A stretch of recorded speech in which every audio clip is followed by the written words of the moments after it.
ഇന്ന് നമ്മൾക്കൊരു ചിക്കൻ കറി വയ്ക്കാം. ആദ്യമായി ഉള്ളി, തക്കാളി, പച്ചമുളക്, ഇഞ്ചി, വെളുത്തുള്ളി എന്നിവയെല്ലാം തോല് കളഞ്ഞ് നല്ല വൃത്തിയായിട്ട് കഴുകിയെടുക്കണം. ഉള്ളി, പച്ചമുളക് എല്ലാം കഴുകിയെടുത്തതിന് ശേഷം അവയെല്ലാം ചെറുതായി അരിഞ്ഞ് ഒരു പാത്രത്തിലാക്കുക. അതിനുശേഷം മസാലക്കൂട്ടുകൾ എടുത്ത് വയ്ക്കുക. പിന്നെ ഇഞ്ചി, പച്ചമുളക്, പിന്നെ വെളുത്തുള്ളി ഇവയെല്ലാം ക്രഷ് ചെയ്ത് പേസ്റ്റ് രൂപത്തിലാക്കിയിട്ട് വയ്ക്കുക.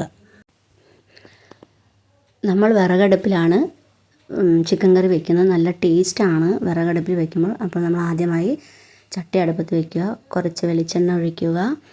അതിലേക്ക് വലിയ ജീരകം, വലിയ ഉള്ളി, തക്കാളി, ഇഞ്ചി, പിന്നെ പച്ചമുളക് ഇവയെല്ലാം നല്ലപോലെ ചുരുട്ടണം. കുറച്ച് ഉപ്പും ഇട്ടിട്ട് വഴറ്റിയെടുക്കുക. അതിലേക്ക് മസാലക്കൂട്ടുകളെല്ലാം തയ്യാറാക്കുക. എന്നിട്ട് നല്ല പേസ്റ്റ് രൂപത്തിലാകുമ്പോൾ ചിക്കൻ അതിലോട്ട് ഇട്ടിട്ട് നല്ലോണം ഇളക്കി അടിപൊളി ചിക്കൻ കറി റെഡിയാക്കുക.